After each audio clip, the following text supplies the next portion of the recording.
So 10 वर्षापूर्वी एक किस्सा असायचा की बाबा लोक म्हणायचे की I am specialist in front end. मला त्याच्यातलं काही पण विचारा मला येतं. मग काही लोक असायचे की I am specialist in SQL. हे चाललं चांगलं 5 वर्ष. हे 10 वर्षापूर्वीचा किस्सा आहे. 5 वर्षाच्या आधी मी सगळ्या स्टुडंटना सांगायला चालू केलं की बाबा आता ते जमाना संपला की एकच कुठला तरी झेंडा. मला ओरॅकलच चांगलं येतं आहे, मला SQLच चांगलं येतं आहे, मला जावास्क्रिप्टच चांगलं येतं, मला फक्त जावा येतं बॅकएंडचं, मला काय बाकी हे नको, मला फक्त C++ येतं. असं काहीतरी तुम्ही जर एकच झेंडा घेऊन चालत होता तर तेव्हा कामं झाली लोकांची, कारण तेवढं पण कोणाला येत नव्हतं डिटेलमध्ये.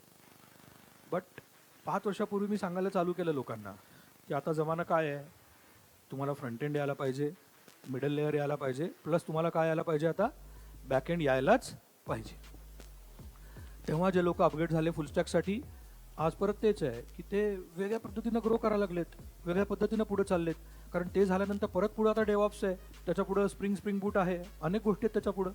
पण जर बेसमध्ये ते सगळं असेल तर त्याला कमी वेळ लागेल.